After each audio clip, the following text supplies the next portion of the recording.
नमस्कार, इन खबर में आपका स्वागत है। मैं विद्याशंकर तिवारी हूं। धारा 370 खत्म हो चुकी है। संबंधित कानून पे राष्ट्रपति ने साइन कर दिया है और 2 केंद्र शासित प्रदेश अस्तित्व में आ भी गए हैं। लेकिन अब सवाल यही उठ रहा है, हर जहन में ये सवाल है कि आगे क्या होगा। पाकिस्तान जिस तरह से भारत के साथ दांव पेच आजमा रहा है, पूरी दुनिया में, पूरी अंतर्राष्ट्रीय बिरादरी में रो रहा है कि देखिए भारत ने न जाने क्या कर दिया है। भारत से व्यापारिक रिश्ते और राजनयिक रिश्ते खत्म कर रहा है। इसी बीच में प्रधानमंत्री नरेंद्र मोदी शाम 4 बजे देश को संबोधित करने जा रहे हैं। चूँकि सुषमा स्वराज का निधन हो गया था, कल उनका अंतिम संस्कार हो रहा था, इस वजह से उन्होंने कल देश के नाम संबोधन अपना नहीं दे पाए थे। आज वो करने जा रहे हैं। क्या क्या प्रधानमंत्री नरेंद्र मोदी बोल सकते हैं? स्वाभाविक है कि धारा 370 के आलोक में जो भी हुआ है, उनका जो देश के नाम संबोधन होगा उसी के इर्द गिर्द होगा। इस बीच चंद्रयान 2 छोड़ा गया है और देश के विकास को लेकर के जो भी सरकार ने रोड मैप खींचा है उसका भी जिक्र कर सकते हैं। लेकिन सबसे जो महत्वपूर्ण संबोधन होगा उनका, वो कश्मीर पे ही केंद्रित रहने की संभावना है। एक बात और मैं बताऊं, प्रधानमंत्री नरेंद्र मोदी ने अपने साथियों से, यानी कि केंद्रीय मंत्रिमंडल के साथियों से और पार्टी नेताओं को हिदायत दी है कि जो कुछ भी जम्मू कश्मीर को लेकर के डिसीजन हुआ है उसको लेकर के बड़बोलापन और नहीं दिखाने की ज़रूरत है। बहुत ज़्यादा उत्साहित और उद्वेलित होने की ज़रूरत नहीं है।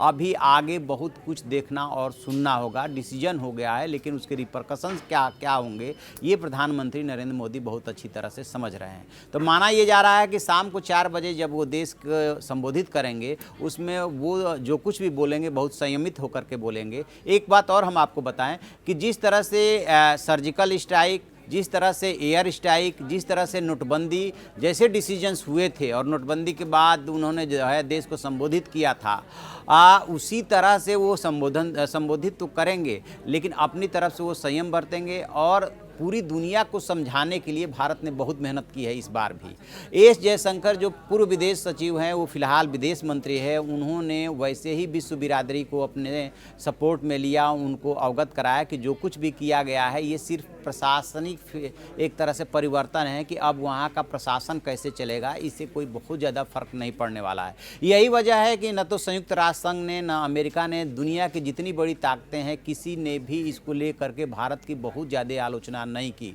संयुक्त राष्ट्र संघ ने अपने को यहीं तक सीमित रखा कि स्थिति पे नज़र बनाए हुए हैं। अमेरिका ने भी ऐसी ही बात कही कि स्थिति पे नज़र बनाए हुए हैं। तो एक तरह से पाकिस्तान को दुनिया से जो है निराशा हाथ लगी है। वो सोच रहा था कि दर दर भटकते हुए हम भारत के खिलाफ झंडा उठाएंगे, यूएन में प्रस्ताव लाएंगे तो कुछ फ़ायदा होगा, लेकिन उसका कोई फ़ायदा होता हुआ नहीं दिख रहा है। और भारत इस बार भी काफ़ी मजबूत स्थिति में दिख रहा है।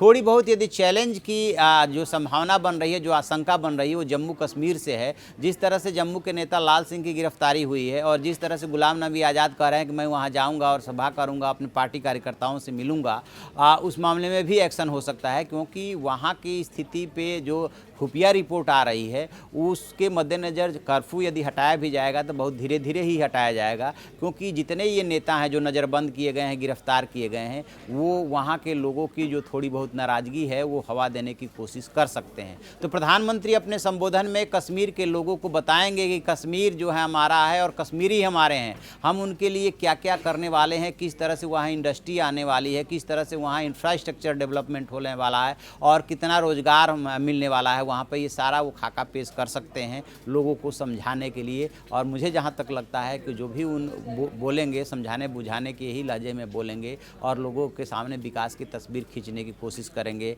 ये भी अपरोक्ष रूप से कहने की कोशिश करेंगे कि राजनीतिक बहकावे में न आएँ। जो लोग जो बहकाते रहते हैं उनके बच्चे तो विदेशों में पढ़ते हैं और आपके हाथ में पत्थर थमा दिया जाता है, गन थमा दिया जाता है। कुछ इसके इर्द गिर्द रहेगा, चंद्रयान रहेगा और जो है जो भी डेवलपमेंट से जुड़ी योजनाएं होगी वो उनके रोड मैप में रह सकता है और उसका वो उल्लेख कर सकते हैं। देखते हैं 4 बजे जब वो देश को संबोधित करते हैं तो क्या क्या कहते हैं।